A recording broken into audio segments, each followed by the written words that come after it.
아멘 찬양 내가 할렐루야를 힘차게 올려드렸던 것처럼 우리의 삶을 하나님 앞에 온전히 올려드린 귀한 은혜가 우리 모두에게 우리 교회에게 임하기를 주님의 이름으로 소원합니다. 아멘. 할렐루야. 아멘.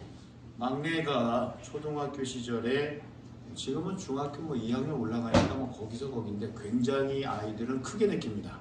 아가 그러다가 아니에요, 어린이에요. 굉장히 차이가 있습니다.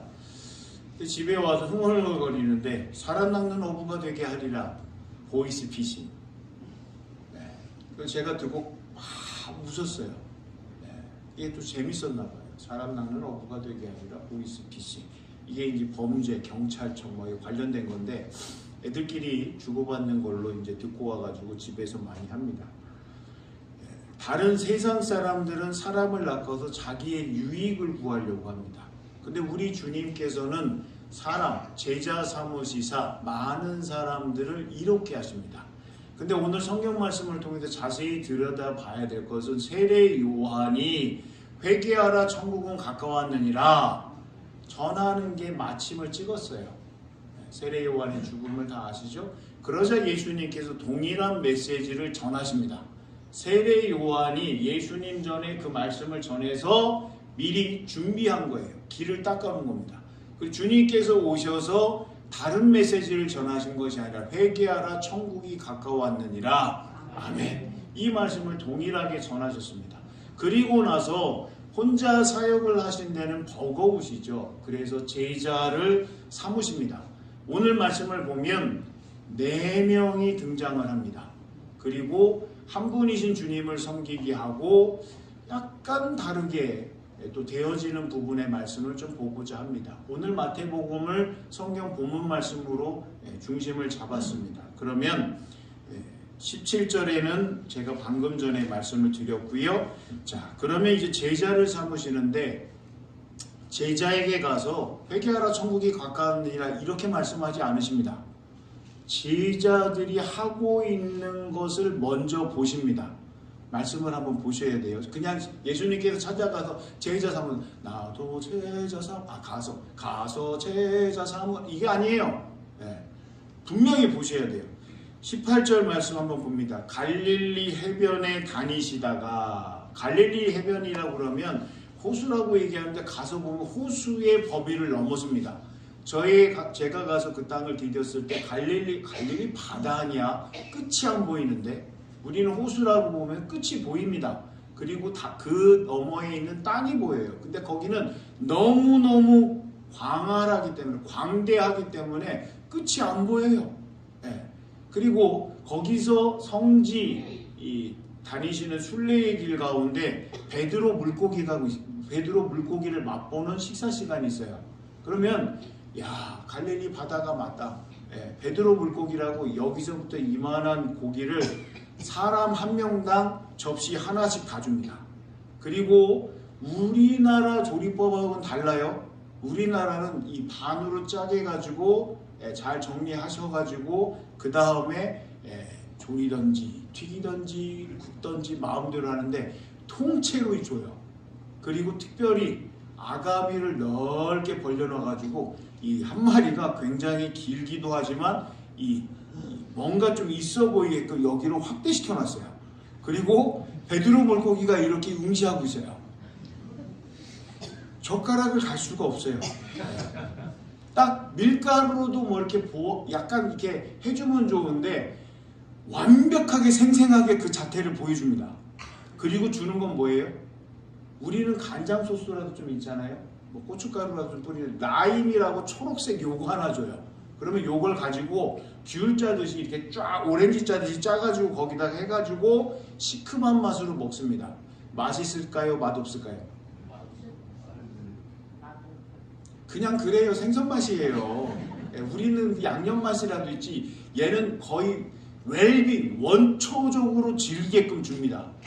그러면 보통 이제 보면 겁이 나니까 먹기를 주저주저 하다가 좀 먹어봐요. 그러면 완전 기름져요. 그래서 웬만한 분들은 다 한 마리 못 먹습니다. 근데 저는 그 당시에는 몸무게가 3자릿수가 나가기 때문에 먹어야 돼요. 한 마리를 먹고 옆에 보니까 안 먹어요. 좁아. 계속 먹고 저 혼자만 잘 먹었습니다. 자, 그러면 이 물고기들을 잡으려고 노력하는 사람이 있습니다. 갈릴리 해변을 다니시니까 거기서 일하고 있는 어부들의 모습이, 어촌의 모습이 자연스럽게 우리도 상상이 됩니다. 예수님께서 그 중에서 오히려 두 형제, 곧 베드로라는 시몬과 그의 형제 안드레가 주워 나왔습니다. 뭐 하고 있는지. 그 다음 말씀을 보면 바다에 그물 던지는 것을 보시니, 어부가 뭐해요? 그물 던집니다. 물고기 잡으려고. 그럼 그물은 뭐 여러 가지가 있고, 문헌을 찾아보면 그 당시에 뭐 그물을 던진다고 해도 오늘처럼 어마어마한 그 크기의 그물은 아닐 거란 말이에요. 그러면 오늘 제 설교의 주제가 어부와 그물입니다. 어부는 반드시 그물이나 낚싯대가 있어야 되는데, 그물은요 그냥 만지는 사람이 주인이에요. 그런데 이 물고기 잡는 것을 업으로 하고 있는 분들에게 있어서는 그물을 던질 때 다른 포스가 나옵니다.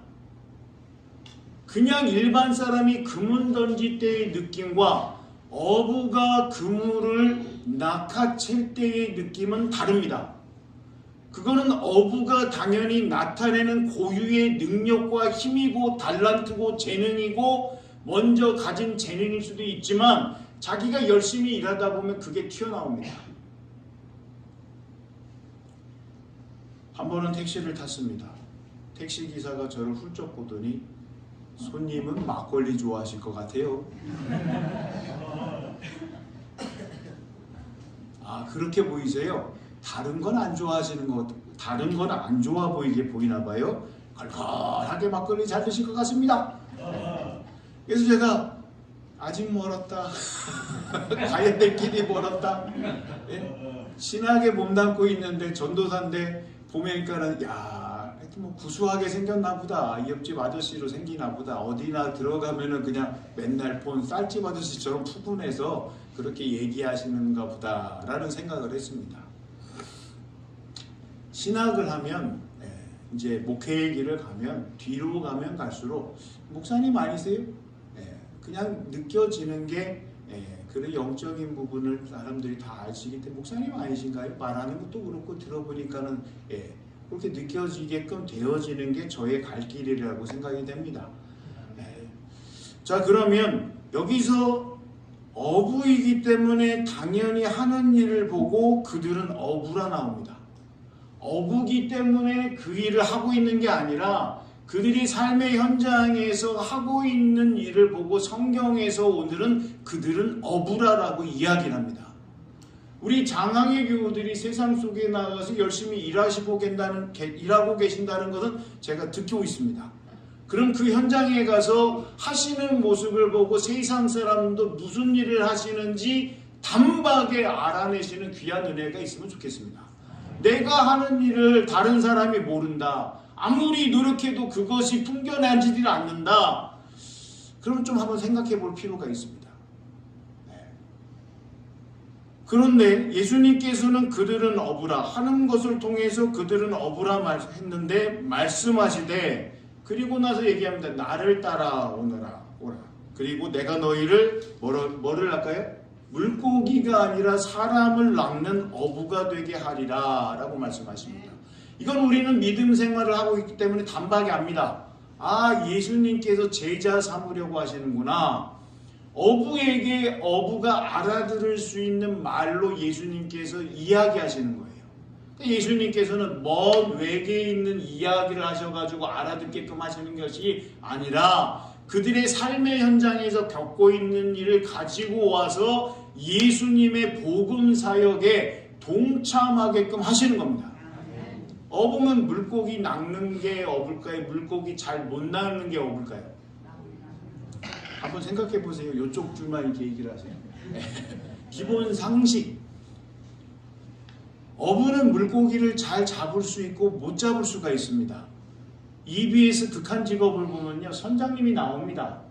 선장님이 고민해요. 이 넓은 바다에 물고기가 어디 있을까? 옛날에 잡았던 포인트를 찾아서 가는데 오늘 대박나기를 생각하는데 그물을 내렸더니 아무것도 안 잡히는 거예요. 그물을 당길 때 어부들이 얘기합니다. 잡아 당기면 힘이 나고 어떤 때는 힘이 안 난다는 겁니다. 물고기가 걸렸을 때 무거우면 오호! 오호! 그러면서 막 신나게 힘들음에도 불구하고 그물을 잡아 당깁니다. 아무리 잡아 당겼는데 한 마리 삐쭉 올라옵니다. 이건 놔줘야 돼요. 크기가 안 돼서 바다에다 다시 집어넣습니다. 힘이 없어요. 시름시름 알아요. 선장님도 머리 아프고 어부들은 오늘 품삯 없겠다. 야, 이거 잡아도 이게 그 정도는 안 나오겠다. 기름값 나가고 이 사람들 이거 생각해 보면 아무것도 마이너스구나. 예. 빼기로 돌아섰구나. 예. 그렇게 됩니다. 자, 그런데 조금 더 보셔야 될 분이 있어요. 그들이 곧 그물을 버려두고 예수를 따르니라. 어부에게 있어서 그물은 반드시 있어야 됩니다. 지금 잡아 올렸습니다. 영상을 보면 그물을 끌어올릴 때 이렇게 끌어올리지만 쭉 그대로 가지고 가서 그물을 털어요. 터는 모습 보셨어요? 시작과 끝이 없어요. 시작하면 다 같이 일렬로 서가지고 두 줄로 서가지고 계속 털어냅니다. 언제 끝나요? 물고기 다 털면 끝나요. 그게 언제냐니까요. 모른다니까요. 그냥 털어요. 털으면 그 물고기 살들이 여기 전체적으로 다 튑니다. 생선 비린내가 잡을 땐 안 나요. 시간이 지나면 생선 비린내가 발동을 합니다. 신선도가 떨어지면 더 독해져요. 근데 온몸을 다 문지르고 있는 것 같이 비비고 있는 것처럼 생기는데 이게 안 끝나요. 너무 힘드니까, 너무 고되니까 멈출 수가 없어요. 멈추면 그물이 다시 안 되니까 옆에 있는 동료들인들이 계속 합니다. 팔이 떨어져 나가는 것 같습니다. 그래도 하세요. 텁니다. 이렇게 합니다. 야, 저 고된 삶을 그냥 묵묵히 하시는구나. 묵묵히 하시는구나. 그물을 다 털어서 물고기를 제대로 다 뭐해요? 그물 손질해야 됩니다. 그물을 씻어서 그 다음에 어디가 터졌는지 기워야 됩니다. 오늘 두 제자는 그물을 이렇게 물고기를 잡는 현장입니다. 두 제자는 또 달라요. 물고기 잡으러 나갈 수 있게끔 채비를 갖춰야 되는 겁니다. 어부에게 있어서는 그물을 놓을 수가 없는데 예수님께서 말씀하신 한마디에 그물을 놓고 그냥 따릅니다. 이게 있을 수 있는 일인가? 이게 있을 수 있는 일인가? 두 번째 제자들의 모습을 또 보았으면 좋겠어요. 말씀을 보셔요. 거기서 더 가시다가 이제 3명이 됐어요.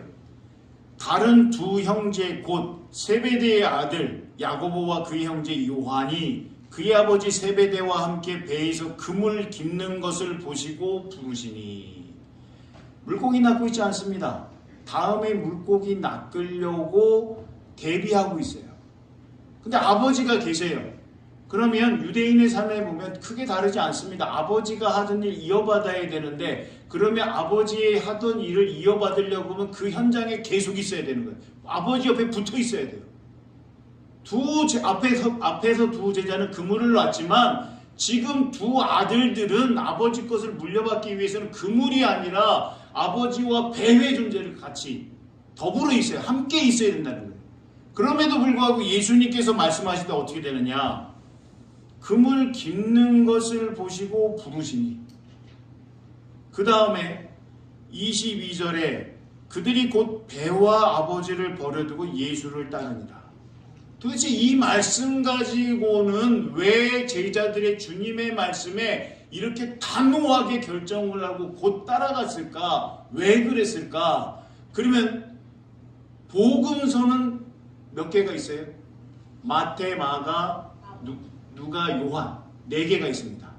사복음서가 있어요. 그런데 제자들이 나오는 본문 말씀은 3곳에만 존재합니다. 마태, 마가, 누가. 근데 마태복음과 마가복음은 거의 비슷해요. 4장에 있고요, 1장에 있고요. 제자 4명을 제자 삼으시는데 오로지 예수님께서 제자를 삼으시는데 호호! 누가복음 5장은 다르게 나옵니다. 마태복음과 마가복음을 보면 똑같아요. 왜 제자들이 예수님 말씀하신 단박에 따라가는가? 그건 순종이다. 이렇게 할 수 있지만 그 전에 이루어지는 일에 대해서 누가복음에서 정확하게 더 말씀을 기록하고 있습니다. 말씀을 전하고 있습니다. 그러면 누가복음 5장을 찾아봐야 되겠죠? 뒤로 한번 가보겠습니다. 마가복음은 찾는 동안 제가 읽어드릴게요. 똑같습니다. 갈릴리 해변으로 지나가시다가 시몬과 그 형제 안드레가 바다에 금을 던지는 것을 보시니 그들은 어부라. 예수께서 이르시되 나를 따라오너라. 내가 너희로 사람을 낚는 어부가 되게 하리라 하시니 곧 그물을 버려두고 따르니라. 조금 더 가시다가 세베대의 아들 야고보와 그 형제 요한을 보시니 그들도 배에서 그물을 깁는데 곧 부르시니 그 아버지 세베대를 품꾼들과 함께 배에 버려두고 예수를 따라가니라. 마가복음에는 일꾼들도 놓고 아버지뿐만 아니라 놓고 간다는 겁니다. 그럼 누가복음을 보세요. 누가복음 5장 1절입니다. 예수님이 계시면 항상 사람들이 몰립니다. 그래서 5장에는 어떤 일이 벌어지느냐? 무리가 하나님의 말씀을 드리려고 합니다. 그러면 예수님께서 그냥 말씀을 전하시는 게 아니라 지금처럼 음량 시스템이 발달되어 있는 것이 아니라 그 자연에 있는 환경을 이용하십니다. 그래서 예수님께서 하시는 건 뭐냐? 누가복음 5장 1절 다 찾으셨어요? 95쪽입니다. 한번 보면 무리가 몰려와서 하나님의 말씀을 들을세. 오늘도 하나님의 말씀을 들어야 되잖아요. 그 말씀으로 우리가 살아가야 되잖아요. 그 말씀을 우리 마음에 기록해야 되잖아요. 과거에 예수님과 동시대에 살았던 분들도 그 말씀을 마음에 받기 위해서 이렇게 몰려들었다는 겁니다. 그럼 예수님께서 들을 사람 들어라, 못 듣는 사람 말하라, 그것이 아니라 모든 무리가 들을 수 있게끔 어떻게 하셨느냐? 예수는 게네사렛 호숫가에 서서 호숫가에 배 두 척이 있는 것을 보시니 어부들은 배에서 나와서 그물을 씻는지라. 그물을 왜 씻어요? 끝난 거니까 정리하고 말려야 되니까. 그 다음에 작업하려면요, 물에 젖은 그물을 던지면 더 무겁습니다. 씻어가지고 말려놓으면 그물이 바싹 건조가 됐기 때문에 좀 가벼워요. 근데 요만한 그물이 아니라 물고기를 잡기 위해서는 엄청나게 큰 그물이라는 겁니다. 그러면 그것을 제대로 하기 위해서 이렇게 하는 모습이죠. 그래서 예수님께서는 두 척 중에 3절에 예수께서 한 배에 오르시니 그 배는 시몬의 배라. 당첨된 겁니다. 두 배 중에 시몬의 배라. 다른 배가 있었는데요, 왜 굳이 시몬의 배에 올랐을까? 육지에서 조금 떼기를 청하시고 앉으사 배에서 무리를 가르치시더니. 해변가입니다. 이렇게 조성이 되어 있고요. 여기에 배가 떠 있어서 예수님께서 말씀하시면 이것이 공명, 더 크게 들릴 수 있는 자연적인 환경이라는 겁니다. 배를 타고 이 중심이 되는 자리에 가신 거예요. 베드로의 입장을 한번 생각해 보세요. 그물 싣고 이제 그만, 오늘 그만 하고 들어가려고 했는데 한 분이 찾아오셔서 배를 거기로 대라는 겁니다. 그래서 여기서 다른 분이 말씀하시는 어부는 용감해야 돼요. 늘 파도와 물결과 바람과 싸워야 되니까. 그건 제가 인정할 수 있어요. 그리고 오래 참는다. 물고기 잡은데 한 번 넘어가도 안 되면 또 작업합니다. 계속 잡을 때까지 합니다. 오래 참음, 절제, 이해할 수가 있었어요. 근데 제자들을 삼으실 때 제자들에게 온유가 있었다는 거예요. 부드럽고 따뜻함. 아니, 물고기 그물을 던지는 것과 물고기를 잡기 위해서 그물을 깁는 것과 여기서 어떻게 온유가 나올 수 있어요? 라고 질문을 했는데 하나님께서 말씀을 통해서 분명히 보여주십니다. 일 다 끝나고 들어가도 되는데 예수님께서 굳이 찾아오셔가지고 배에 한적하게 이게 띄우라는 겁니다. 하나님의 말씀을 전하기 위해서. 예약하셨어요, 예수님? 베드로의 마음이 부드럽고 따뜻하는 겁니다. 예, 그렇게 하시지요. 그리고 말씀을 전하시는 것을 배에서 당연히 듣습니다. 그러면 말씀을 전하시는 예수님을 통해서 그 마음은 미리 준비가 된 거지요. 온유한 제자의 모습, 베드로의 수제자의 모습이 남겨져 있는 말씀을 보면 야, 온유함은 안 보인다, 급하다, 성격 불같다. 근데 예수님을 만나는 이 지점에 있어서는 시몬은 이때는 정말 예수님에 대해서 깍듯하게 대하는 모습이 나옵니다. 말씀이 길어요. 그냥 회개하라 천국이 가까웠느니라 이 말씀만 전하셨겠어요? 다가오는 무리들에게 영혼의 양식을 배불리 먹였을 겁니다. 그러면 길잖아요. 다시 말씀을 봅니다. 육지에서 조금 떼기를 청하시고 앉으사 배에서 무리를 가르치시더니 이제는 좌정하신 거예요. 서서 하시면 오랜 시간 되면 다리가 힘드니까 그만하겠다 생각을 했는데 그게 아니라 거기 앉아서 말씀을 풀어가십니다. 유대인의 회당에서의 말씀의 경론과 논쟁은 끝이 없습니다. 시간 제한이 없습니다. 무제한입니다. 자, 그리고 4절에 보셔요. 이제는 끝났습니다. 4절이면 끝났어요. 그 전에 제자들이 뭐 했는지가 분명히 예수님의 말씀을 통해서 대화 가운데 나옵니다. 말씀을 마치시고 시몬에게 이르시되 뭐라고 그러세요? 네. 깊은 데로 가서 그물을 내려 고기를 잡으라. 지금까지 어부 출신인데 전문인인데 전문인한테 여기 가서 그물을 내리라는 겁니다. 이거는 들을만 할 수 있어요? 어부인데요. 프로입니다. 프로. 프로한테 이 물고기 잡는 거랑 어부랑 상관이 없는 분이 와가지고 한번 해보라는 겁니다. 아마추어 같이 보이는데 따를 수 있으시겠어요? 온유하잖아요.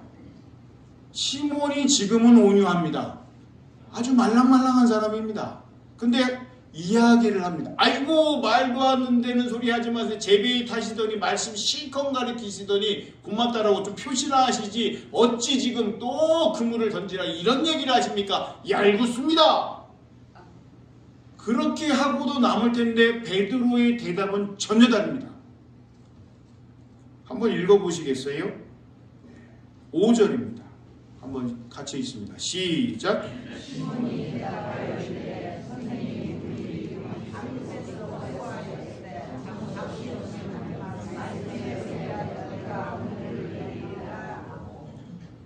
아멘. 시몬 베드로가 대답을 합니다. 물고기 낚을 때 햇빛이 쨍쨍 내리쬐면 물고기가 다 숨는데요. 그래서 좀 햇빛이 옅어지는 그때쯤에 작업을 시작해서 밤새도록 지금까지 수고로움을 행했다는 겁니다. 예수님이 명하시는데 예수님이 말씀하신 바에 대해서 지금 우리가 이것을 하기에는 좀 어렵지 않습니까? 밤새도록 이렇게 고기잡이를 했는데 거기다가 주님께서 말씀을 길게 또 배불리 먹이셨는데 이 어마어마한 시간에 우리 보고 다시 가서 잡으라고요? 그런데 주님께서 이렇게 선생님 우리들이 밤이 새도록 수고하였을 때 선생님이라고 하죠. 라피어 잡은 것이 없지만은 말씀에 의지해 내가 그물을 내리리이다. 대단하지 않으세요? 이 정도면 온유한 분이 맞다. 제가 이해가 되기 시작했습니다. 온유? 시몬 베드로가 온유? 근데 예수님 만나는 이 상황에서 그가 이렇게 대답하는 것을 누가복음에서 누가가 그대로 기록했다는 게 너무너무 감사해요. 예수님과 제자의 모습을 조금 더 알아갈 수 있고 닮아갈 수가 있고 얼마나 감사해요. 그런데 이렇게 말씀에 순종할 때 놀라운 일이 벌어집니다. 6절에 그렇게 하니 고기를 잡는 것이 심이 많아 그물이 찢어지는지라. 아멘. 1호 3의 은혜가 여기서 역사하는 겁니다. 그물이 터져 나갈 정도까지 만선의 기쁨을 주님께서 말씀으로 특별한 은혜로 주어주시고 있습니다. 이에 혼자서는 안 되니까 다른 배에 신호합니다. 다른 배가 있었잖아요. 와서 도와달라. 그리고 나서 시몬 베드로가 주님한테 이야기하는 바를 자세히 보셔야 돼요. 그 급한 성격의 불같은 베드로가 주님 앞에 뭐라 얘기하느냐. 8절로 갑니다. 우리의 고백이 됐으면 좋겠어요. 늘. 한번 같이 읽습니다. 시작. 시몬 베드로가 이를 보고 예수의 무릎 아래에 엎드려 이르되 주여 나를 떠나소서 나는 죄인이로소이다 하니. 되어지는 일을 보고 예수님에 대해서 그가 영적으로 알아차리기 시작하는 겁니다. 하나님께서 보내셨구나. 나 같은 죄인이 마주할 수 없다. 죄인인 나를 떠나시는 게 당연하지 않겠는가. 그 두렵고 떨리는 마음이 있었어요. 이는 자기 및 자기와 함께 있는 모든 사람이 고기 잡힌 것으로 말미암아 놀라고 세베대의 아들로서 시몬의 동업자인 야고보와 요한도 놀랐습니다. 되어지는 일을 보고 놀라는 겁니다. 주님의 말씀에 놀라운 능력이 나타나자 두려움이 임하는 겁니다. 하나님의 사람으로 살아가고 있습니까? 부여 장안교회 교들로 살아가고 계십니까? 하나님 앞에 이 죄인이구나. 그러나 하나님의 큰 애로 예수 그리스도의 십자가 사건으로 나는 용서받았다. 나는 죄인이 아니다. 그러나 그 마음 가운데 두려움과 떨림은 하나님을 경외하는 마음은 하나님 경외하는 마음을 희석시키지 말고 늘 그 첫마음 그대로 첫사랑 그대로 살아가는 귀한 은혜가 있기를 주님의 이름으로 소원합니다. 아멘. 그때 주님께서 말씀하시는 거지요. 그 두려움, 떨림, 주님이 아셔요. 그 베드로에게 이렇게 말씀하시지요. 예수께서 사람 시몬에게 이르시되 무서워하지 말라. 이제 후로는 내가 사람을 취하리라 하시니. 주님께서 말씀하신 나를 따라오라가 아닙니다. 누가복음의 말씀을 보면 무서워하지 말라. 제자의 마음을 살피시고 주님께서 말씀하시기 시작합니다. 그리고 17, 11절 마지막 같이 읽습니다. 시작. 그들이 배들을 육지에 대고 모든 것을 버려두고 예수를 따르니라. 아멘. 어부 시몬은 그물을 쥐어잡고 살아야 되는 삶이었습니다. 무조건 그물이 내 최우선이었습니다. 그걸로 살아갈 수 있게끔 하시는 부분을 그는 버릴 수 없었습니다. 그러나 주님을 만남과 동시에 내 모든 것이 될 수 있는 살아갈 수 있는 도구인 그물을 내려놓고 예수님을 따르는 제자의 삶을 살기 시작하셨습니다. 비전트리 다음 세대 주인공들이 갔다 왔어요. 다녀오고 있습니다. 그러면 주님께서 보내셨기에 잠시 갔다 왔습니다. 그러나 살아남는 어부로서 제자와 같은 삶을 살겠다라고 다짐하면 전문인이 돼야 됩니다. 프로가 돼야 됩니다. 아마추어적으로 그 땅에서 그렇게 살아갈 수 없습니다. 한 번 가서 말씀에 씨 뿌리고 돌아오는 것이 아니라 전문인으로서 그 영혼들 그 땅을 주님의 나라로 해보시겠다. 그럼 전문가의 관점으로 프로가 되어서 그곳에 가야 됩니다. 그래야지만 그곳에서 살아낼 수가 있고 그곳에서 만나는 영혼들을 지속적으로 보살필 수가 있고 예수님께서 하시는 부분은 말씀을 풀어서 가르칩니다. 말씀이 능력이 나에게 임해야 됩니다. 뜨거움 가지고 가는 게 아닙니다. 말씀에 사로잡혀서 성령의 충만함으로 그곳에 가서 그 영혼들을 주님께로 지속적으로 인도할 수 있는 부분들을 갖추어서 가야 되는 겁니다. 어부는 그물이라도 있어도 좋죠. 저는 개인적인 부분 말씀을 좀 드리면 저는 신학교 안 가려고 했습니다.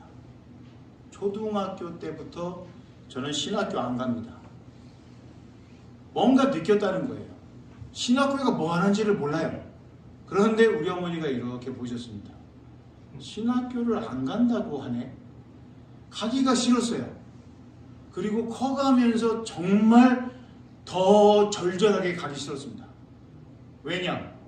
기독교 행하는 모든 부분에 있어서 노래가 들어갑니다. 음악이 들어갑니다. 찬송, 찬양. 저는 한 옥타브 도가 맞아요? 지금 도레미파솔라시 도에서 안 올라가요. 그러면 제가 가만히 찬송가를 보니까 다 위에요. 도저히 달할 수 없는 음입니다. 목사님 중에 특별한 은혜로 찬양 안 해도 살아갈 수 있는 목사님들이 계신다는 걸 익히 알았어요. 근데 그건 그 목사님의 특별한 경우고 일반적으로는 다 해야 됩니다. 너무너무 싫은 거예요. 그냥 들을 수는 있는데 그거를 표현해야 되는데 글은 나중에 지우개로 지우면 됩니다.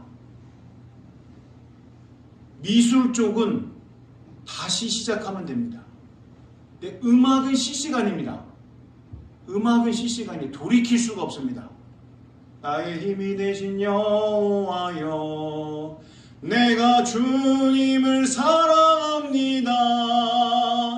주는 나의 이렇게 올라가야 되는데 안 올라가는 거예요.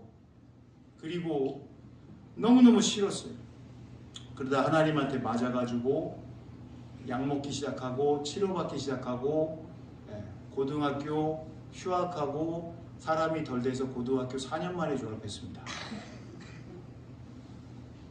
뭐가 없어요. 잘하는 게 없다고 생각을 하는데 그러면 요만한 그물이라도 있으면 좋겠는데 그물도 안 보여요. 낚싯대처럼 뭐라도 보여야 되는데 다 밟혔습니다. 미대 가고 싶어서 미술 쪽으로 학원 가고 싶어요. 그랬더니 아버지 어머니 하시는 말씀 아버지가 붓쟁이 돼서 뭐 할래? 그건 안 된다는 거예요. 지금 같았으면 제가 학원을 가서 청소할게요. 좀 가르쳐주세요. 그런 넉살이 들어있는데 20살도 안 되는 저에게는 부모님이 반대하면 안 되는구나. 그리고 그냥 접었어요. 그리고 다치고 그 다음에 아프고 길어지고 고등학교를 휴학하고 친구들은 학교 다니고 버스 정류장에 아파가지고 쭈그려 앉아가지고 이렇게 있을 때 환영아 너 뭐하냐? 그러면서 교복 입은 대강고등학교 친구들이 나 괜찮아 가 이러고 앞에 아무것도 안 보입니다. 그럼 어떻게 될까요? 어떻게 될까요? 어떻게 될까요? 그물이라고 보이는 것도 없고 손에 뭐 이렇게 만져지는 것도 아무것도 없고 그래서 어느 날 모교회 2층에 올라가서 이렇게 기도합니다. 하나님, 제가 신학교 가야 되는 거는 아는데 목회의 길을 가야 되는데 그건 제가 알아요. 제가 알아요. 근데 싫어요. 가기 싫어요. 그런데 너무 아파서 이제는 그 길을 가겠습니다. 그러니 고쳐주세요. 고쳐주시면 가겠습니다. 그리고 가는데 직선은 아니고 우회하겠습니다. 돌아서 가겠습니다. 그리고 기도할 때 정말 중요한 기도는 서원 기도라고 했는데 서원 기도를 할 때는 꼭 뭐 하나님 앞에 뭘 드려야 된다고 제가 어렸을 때부터 들었는데 지금 뭐 서원 기도 같은데 제가 드릴 건 아무것도 없습니다. 하나님 외상입니다. 낫게 해주시면 제가 아르바이트 대학교 가서 아르바이트해서 100만 원 서원 헌금으로 하겠습니다. 제 기도를 듣고 계시는지 안 듣고 계시는지 그래도 들으실 줄은 믿습니다. 100만 원 오늘 외상하고 갑니다. 그리고 집에 갔어요.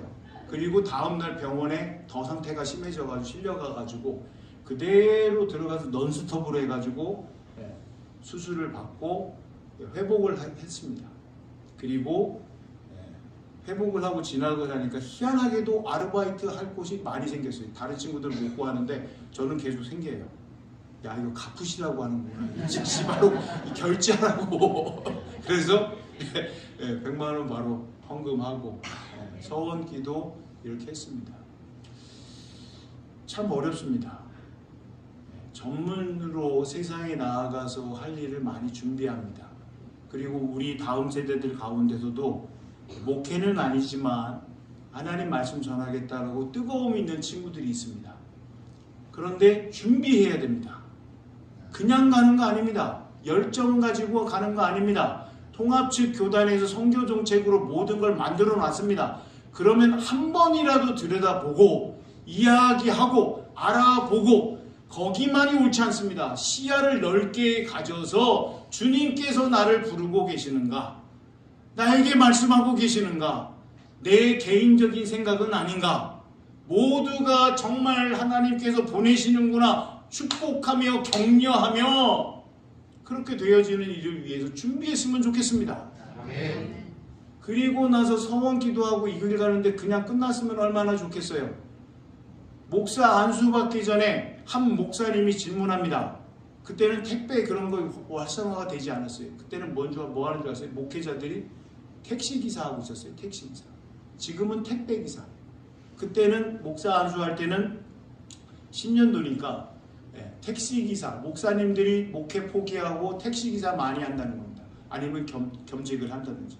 그래서 목사 안수를 하기 위해서 면접하는 목사님이 그러셨어요. 질문. 목사 후보생이라고 합니다. 질문합니다. 나중에 목회가 힘들면 택시 운전할 거냐? 질문하셨어요. 그래서 옆에 있는 다른 목사님은 택시 운전을 한다고 했습니다. 근데 저는 제가 잊지 못하는 건 하나님께서 진짜 그러냐 물으신 거에 대해서 지켜보셨다는 거예요. 택시기사 운전 안 하랍니다. 목회하다가 힘들면 그냥 기도하렵니다. 기도하다 힘들면 금식 기도하겠습니다. 금식 기도하면 그냥 더 매달리다가 그냥 그 나라 가겠습니다. 그렇게 대답을 했습니다. 그리고 나서 이후에 일이 벌어지기 시작하면서 하나님께서 그 대답을 정말로 저에게 물어보신다라고 저는 개인적 체험을 했습니다. 그리고 그때 대답한 그대로 했습니다. 주님께서 부르십니다. 부르시는 위치, 포지션, 역할, 기능, 사명, 목표, 목적 다 다릅니다. 성령님께서 충만함으로 임하셔서 개개인을 다 만나 주시는데 하나님께서 말씀하시는 부분이 다 개인별로 다 틀리다는 거예요. 그리고 그 질문과 그 부르심에 각자 응답하고 대답해야 된다는 겁니다. 가는 사람이 있으면 보내기 위해서 반드시 준비해야 됩니다. 나 혼자 가서 거기서 그걸 하겠다. 혼자 부스러집니다. 혼자 바스러집니다. 혼자 뭉개집니다. 그러지 않고 뒤에서 후원할 수 있게끔 그분들도 하나님께서 세우신다는 겁니다. 그러면 그 땅에서 혼자 버벅거리다가 이렇게 되어지는 것이 아니라 계속 그 일을 할 수 있게끔 행하시는, 예비하시는 하나님의 뜻과 계획을 발견하셔서 그 일에 더 힘쓸 수 있는 우리 교회가 되기를 주님의 이름으로 소원합니다. 저는 멀리 봅니다. 우리 교회도 주파송 교회가 돼서 선교사님 가정을 그곳에 보내서 편안히는 아니지만 그래도 그 땅에서 버틸 수 있게끔 안전장치가 되는 은혜가 있으면 좋겠다. 그 일을 감당했으면 좋겠다. 많은 교회가 요만큼 드리고 나서 우리는 참 크게 여러 나라와 여러 선교사님한테 그렇게 한다고 그러는데 저는 그거 관심 없습니다. 진짜 그분들이 그곳에서 버텨낼 수 있는가? 하고 싶은 사역을 마음껏 펼칠 수 있는가? 저는 그 땅 들여다보지 않을 겁니다. 그 돈이면 차라리 선교사님이 그곳에서 만나는 영혼들에게 나눠줄 수 있는 것이 더 풍성하게 만들어집니다. 저는 그 땅 안 밟을 겁니다. 그 선교사님을 신뢰합니다. 이 땅에서 기도할 겁니다.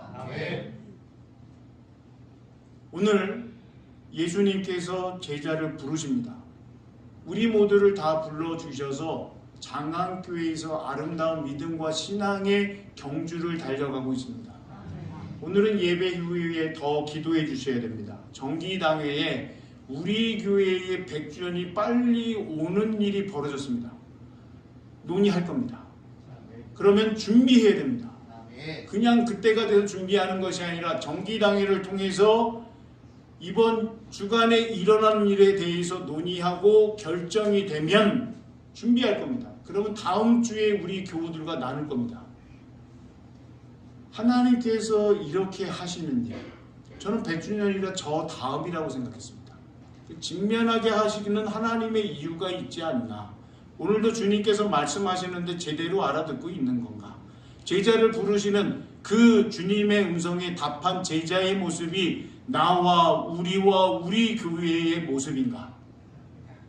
제자들을 부르셨는데 오늘 본문 말씀 이후에 보면 제자들의 모습은 보이지 않습니다. 오히려 예수님께서 행하시는 사역만 나옵니다.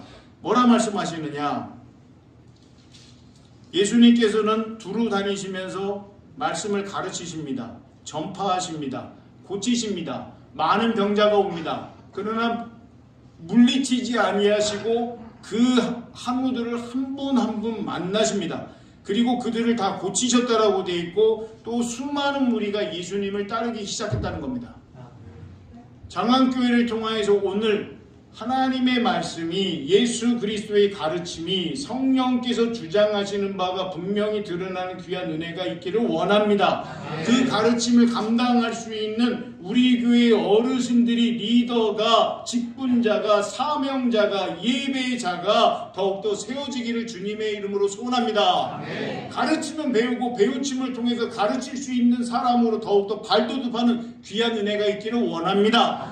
보내주신 다음 세대의 주인공들이 정말로 세상에서 이렇게 천연기념과 같구나 그 믿음을 숭고하게 지켜낼 수 있는 귀한 제목으로 더욱더 발돋움해서 우뚝 세워지는 귀한 은혜가 있기를 원합니다. 그 일을 위해서 더욱더 전진하는 귀한 은총이 가득하기를 주님의 이름으로 소원합니다. 찬송가 310